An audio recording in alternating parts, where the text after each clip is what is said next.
Om Swastiastu. Assalamualaikum warahmatullahi wabarakatuh. Salam Namo Buddhaya, salam sejahtera untuk kita semua. Halo anak-anak, bertemu lagi ya dalam kelas Bu Ana, pelajaran Bahasa Indonesia.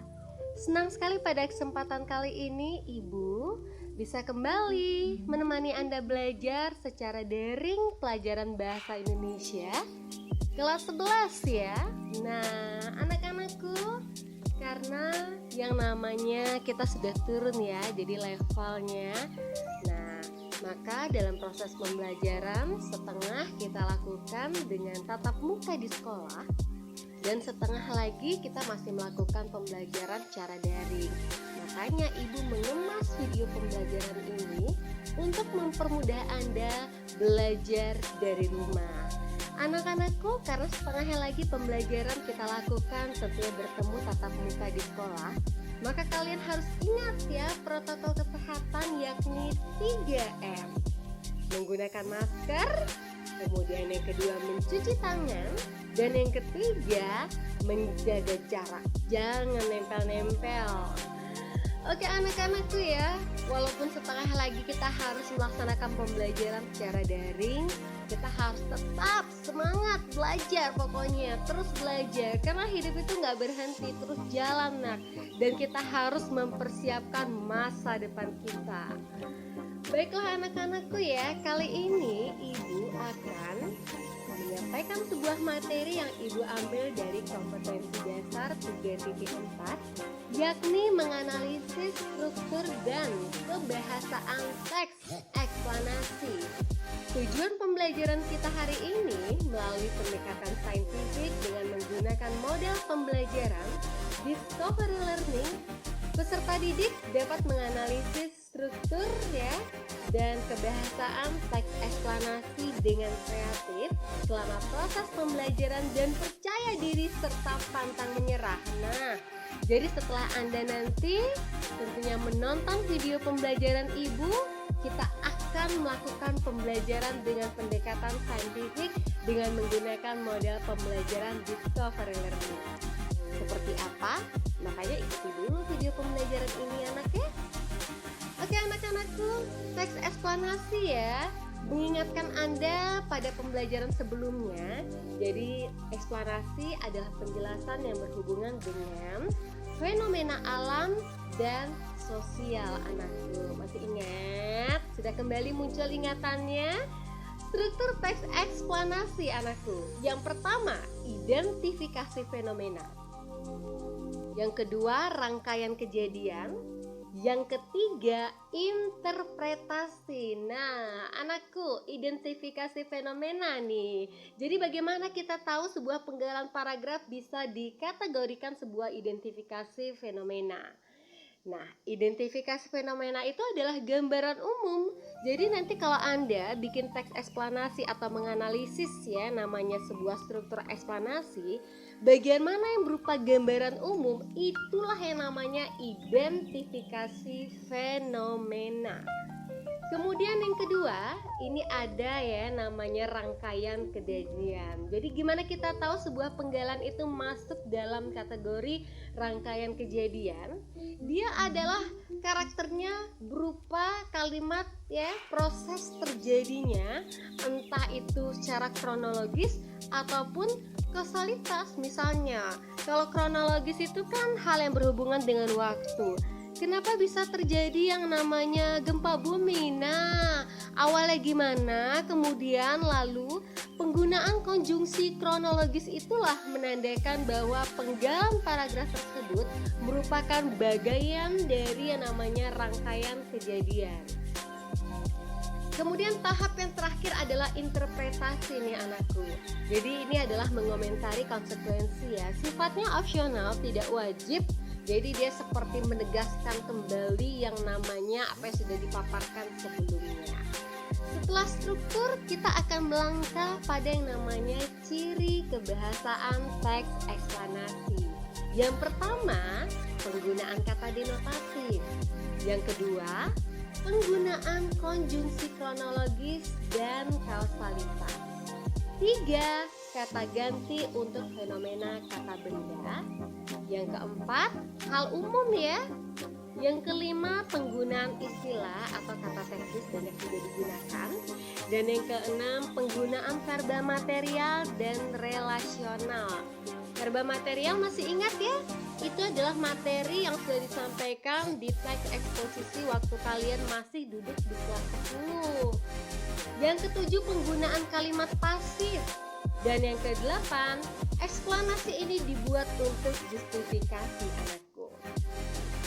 Ibu jelaskan yang pertama nih, jadi penggunaan kata denotatif.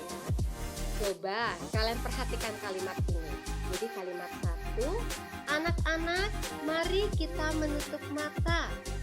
Kalimat dua, anak-anak kita tidak bisa menutup mata terhadap perbuatan teman kalian. Nah, perhatikan kata menutup mata pada kalimat satu dan kalimat dua. Ternyata meskipun kata yang sama, tapi maknanya berbeda ya anakku ya. Kalau kalimat satu, anak-anak mari kita menutup mata, maksudnya benar-benar Anda itu diminta untuk menutup mata Anda. Inilah yang dikatakan kalimat bermakna denotatif, apa adanya. Tapi kalau kalimat dua, anak-anak kita tidak bisa menutup mata terhadap, ini bukan mata kita yang bagian tubuh manusia ini ya yang disuruh menutup, bukan. Nah, jenis kalimat yang memiliki makna tersembunyi di dalamnya ini adalah konotatif. Anak-anakku, kalau Anda buat teks eksplanasi, Anda harus menggunakan kalimat yang denotatif, tidak boleh konotatif. Oke? Yang kedua, penggunaan konjungsi kronologis dan kausalitas. Konjungsi kronologis, nah ini dia contohnya. Kemudian, lalu, setelah itu, pada akhirnya, dan lain-lain. Konjungsi kausalitas, sebab, karena, oleh sebab itu, sehingga, dan lain-lain ya. Jadi anak-anakku, kalau ada itu berarti udah kausalitas kronologis eksplanasinya ya. Kemudian ada kata ganti untuk fenomena kata benda. Nah, apa sih kata benda itu? Bagaimana kita tahu itu kata benda atau bukan? Karena kita mengenal ada yang namanya kata benda, kata kerja, kata sifat ya. Kata benda itu punya karakter anakku, bisa dihitung.